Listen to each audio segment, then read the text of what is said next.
While the world fixated on Canada's sudden retreat from a digital tax standoff with Washington, a geopolitical earthquake rumbled quietly out of British Columbia on June 30th. Canada shipped its first-ever LNG export to Asia, cutting out the U.S. and rewriting the global energy map after $40 billion and over a decade of hurdles. LNG Canada isn't just online, it's on the offensive. So what does this mean for trade, power, and pipelines? Buckle up. Canada cuts the cord, breaking free from U.S. energy reliance. For decades, Canada's natural gas flowed almost exclusively to the U.S. 8.8 billion cubic feet per day, in 2024 alone, generating $8 billion. But this pipeline dependency also meant vulnerability to Washington's policy shocks and trade threats, especially under Trump's tariff-heavy playbook. The recent digital tax spat is a case in point. Enter LNG Canada, a $40 billion powerhouse co-led by Shell and Asian giants Petronas, China, Mitsubishi, and Congas. On June 30th, 2025, its first cargo set sail aboard the gas log Glasgow, bound for South Korea.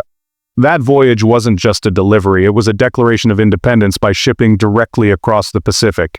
Canada bypasses volatile choke points like the Panama Canal, slashing delivery time from 20 days to 10. This makes Canadian LNG not only faster but more stable and highly attractive to Asian buyers. Add in the price edge, Montney shale gas trades cheaper than U.S. Henry Hub, and the result is both geopolitical leverage and economic gain. Canada is no longer just a continental supplier, it's stepping into the global LNG spotlight just as Asia accelerates its clean energy transition. But building this kind of energy independence didn't happen overnight. It's the result of a decade-long effort grounded in partnerships and persistence. Kitimat's LNG triumph, a blueprint decade in the making. The Kitimat LNG terminal didn't just materialize, it was forged through over a decade of engineering negotiations and billions in investment. Official construction began in 2018 after Shell and 4 Asian partners greenlit the project. Fueling the terminal is the 670-kilometer coastal GasLink pipeline, channeling natural gas from BC's Montney region. Train 1 launched operations on June 22, 2025 with a 6.5 million-ton capacity train. 2 is on track for late 2025, pushing total output to 14 MTPA, making Canada the world's 8th largest LNG exporter by 2026. But the real talk behind the project, the Heisler Nation as co-builders, not bystanders. They secured over $500 million in contract, including low-emission tug services, setting a global example for Indigenous-led development. At peak, 9,000 workers filled the site and $5.8 billion flowed to BC businesses and First Nations partners. This isn't just an energy hub, it's economic reconciliation in action. Projects like wood, fiber, LNG, and cedar LNG are already following Kitimat tire tracks, forming a West Coast LNG corridor powered by collaboration, clean energy, and community-driven growth. Before we delve deeper, do us a favor and smash that like and subscribe button. This helps us reach more auto and energy enthusiasts just like you. Now let's shift gears and steer toward our next point.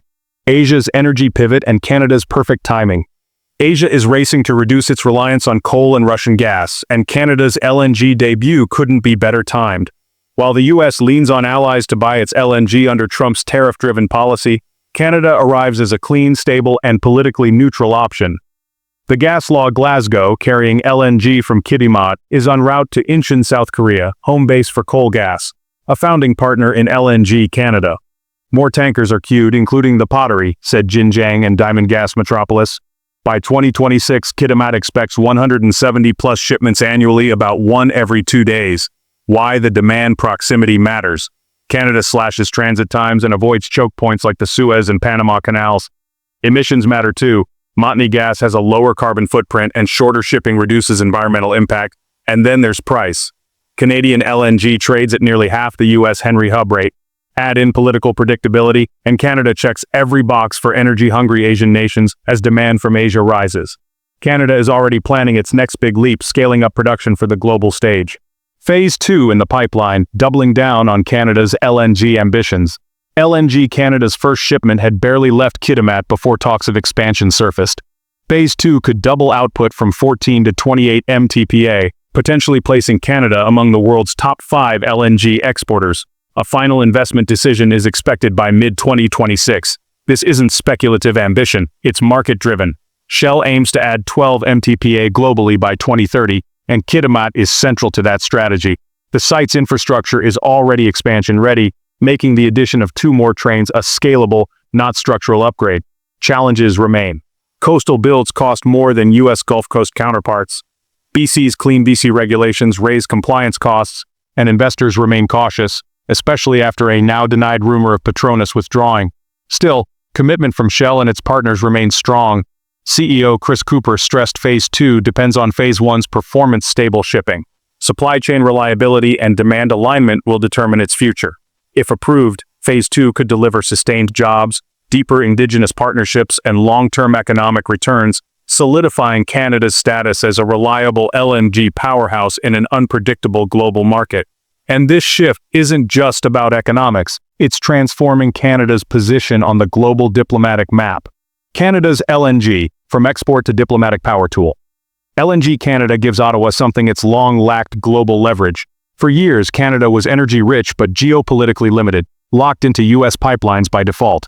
Now LNG exports to Asia rewrite that script in a world of energy weaponization and supply chain shocks. Independence equals influence. As Prime Minister Mark Carney put it, Canada has what the world needs. Delivering LNG to allies not only boosts Canada's relevance, it reduces strategic vulnerability. Japan faces U.S. pressure to back Alaska's LNG, but Tokyo is hedging, drawn to Canada's cleaner fuel, faster shipping, and political neutrality that gives Ottawa a new bargaining chip in trade, defense, and multilateral talks. Canada's Indigenous-led model also sets it apart. The Haisler Nation's deep role in LNG Canada offers a blueprint for ESG leadership, an asset in today's values-driven investment climate. As new projects like Cedar, Wood, Fiber, and Silas Homes rise, Ottawa's role in global energy expands. So what does this all mean in the grand scheme? Verdict: Canada's LNG launch rewrites the global playbook. Canada's debut, LNG Shipment, isn't just cargo. It's a declaration with Kitimat online. Ottawa steps out of the U.S. as energy shadow and into the global spotlight. This launch signals a bold shift. Indigenous-driven partnerships, $1 billion infrastructure, and direct pipelines to Asia's front door. If Phase 2 advances and projects like Cedar and Wood Fiber follow suit, Canada could soon go wheel-to-wheel with the world's top LNG exporters. It's a pivotal moment for both economic independence and diplomatic clout. Now over to you. Is Canada truly ready to lead the next energy chapter? Will it maintain independence or get pulled back into U.S. influence? And should this LNG model be a blueprint for future global energy deals? Drop your thoughts in the comments. We want to hear your take. If you enjoy the talk between policy and powertrains, hit subscribe and ring the bell for future updates. Thanks for watching. Check out the videos on screen now. There's more horsepower behind every headline.